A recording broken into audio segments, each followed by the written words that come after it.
Beliau pernah menceritakan kepada saya salah satu contoh murid beliau yang bernama Ustadz Muhammad Qasim Maragau. Ketika beliau mendaftar untuk bergabung dengan Habib Idrus, mau belajar, beliau tanya, "Anda ingin menjadi seperti siapa di kota Palu ini?" Dijawab oleh Ustadz Muhammad Qasim, "Saya ya Ustadz ingin jadi seperti Haji Hasan." Ketika itu Haji Hasan di kota Palu ini orang yang paling top, ulama yang terkenal.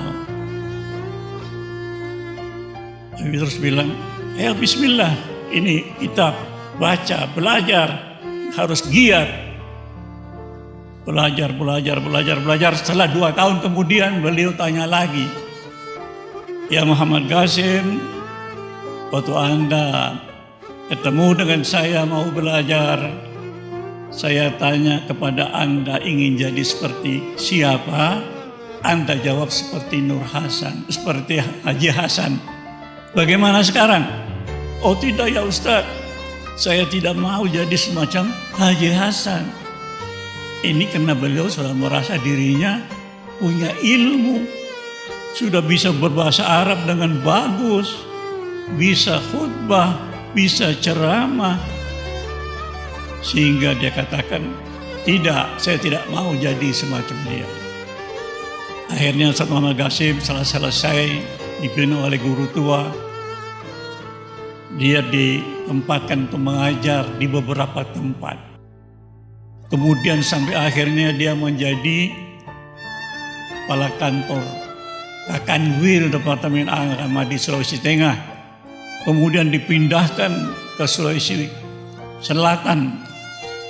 Kemudian dipindahkan lagi terakhir ke Sulawesi Utara. Terakhir di sana dan meninggal di sana. Yang semacam ini tidak sedikit, banyak sekali. Ustadz Nur Hasan juga demikian. Ustadz Sa'ad, Ustadz Said, dan banyak deretan nama yang tidak bisa saya sebutkan satu-satu. Tapi mereka itu dengan berkahnya, ikhlasnya Al-Habib Idrus, mereka semuanya menjadi manusia-manusia yang betul-betul bermanfaat untuk masyarakat. Habib Idrus membina mereka bukan hanya memberikan ilmu pengetahuan saja, tapi karakternya dibina, digembleng,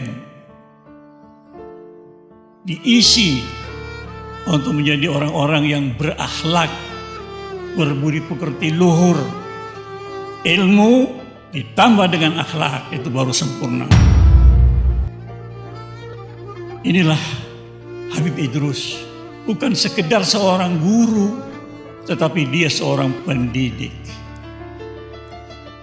Ada suatu kali ketika almarhum Habib Idrus berangkat ke Jawa pada tahun 50-an, dia bawa murid-muridnya, kurang lebih ada 7-8 orang.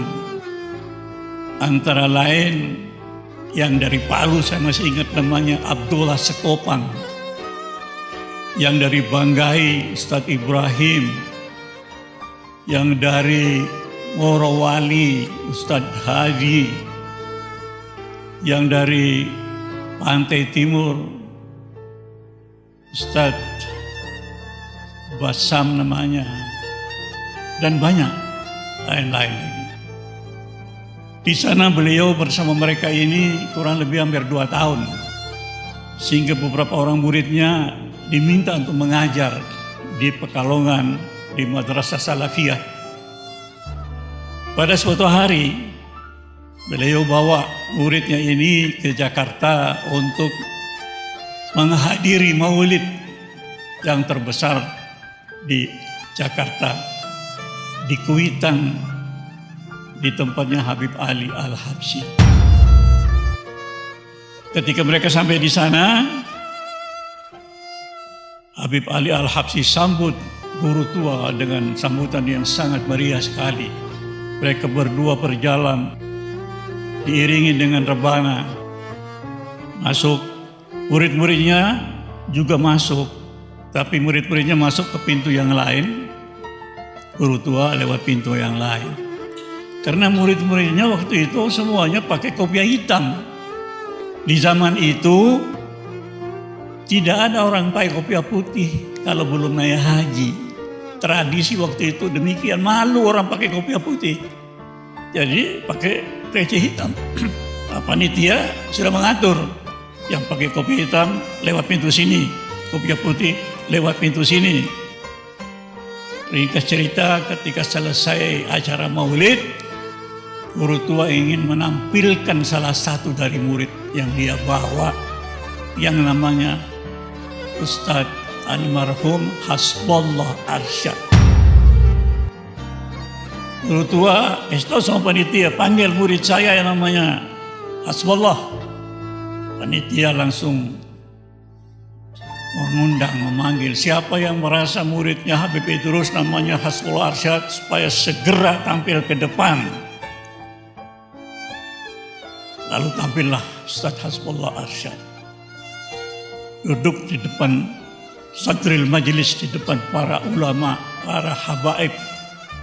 Yang hadir pada waktu itu jenderal-jenderalnya habaib. Habib Alwi bin Muhammad Al-Haddad, ini yang paling top. Inilah seorang alim, wali, mukasyif, ahli kasyaf yang disegani oleh semua umat. Ada Habib Salim bin Jindan, ada Habib Ali bin Hussein Al-Attas, ada fulan, terlalu banyak waktu itu tokoh-tokoh dari habaib Ahlul Bait yang hadir di maulid itu. Selain tuan rumah Habib Ali Al-Habsyi. Lalu beliau memperkenalkan kepada mereka semua, ini murid saya. Dia mau tabarruk, mau membaca kitab di depan kalian, terutama di depan Habib Alwi Al-Haddad sebagai tokoh ketika itu daripada habaib semuanya. Diambilkan kitab yang ada di situ, diserahkan kepada Ustadz Hasbullah. Iqra, baca, tidak usah pilih-pilih. Yang kamu buka langsung baca. Ini kitab kuning, kata orang. Kitab yang tidak ada syakelnya, tidak ada barisnya. Ustadz Hasbullah mulai membaca dengan suara yang cukup merdu. 10 menit dia baca, tidak ada yang tegur dia. Guru bilang, "Halas yakfi, cukup." Minta untuk qasidah, nasyid. Hasbullah juga pandai, banyak qasidah. Qasidahnya Habib Al-Haddad, banyak dia hafal. Dia terus melantunkan qasidah sampai selesai. Semua yang hadir geleng kepala. Dia bilang sama Habib Idrus, apakah ini murid Anda yang dari Hadramaut? Beliau bilang, tidak. Ini seorang murid saya yang dari Palu. Ada Banjari. Ini orang Banjar. Ada yang orang Bugis. Ada orang Kaili. Ada macam-macam suku yang saya bina, saya ajar di sana. Salah satunya inilah Hasbullah. Luar biasa. Akhirnya tadi murid-murid yang pakai kopiah hitam yang jauh itu dipanggil oleh panitia, suruh bergabung semuanya di situ. Ini salah satu hasil yang gemilang yang dibangun, dibina oleh Habib Idrus. Para hadirin sekalian, dalam waktu yang singkat, mereka itu menjadi manusia-manusia yang luar biasa. Ini karena keikhlasan. Oleh karena itu, kita semuanya mengikuti jejak beliau. Dalam melaksanakan tugas apapun harus kita ikhlas semata-mata karena Allah. Bukan untuk mencari sesuatu selain itu. Mencari ridha Allah.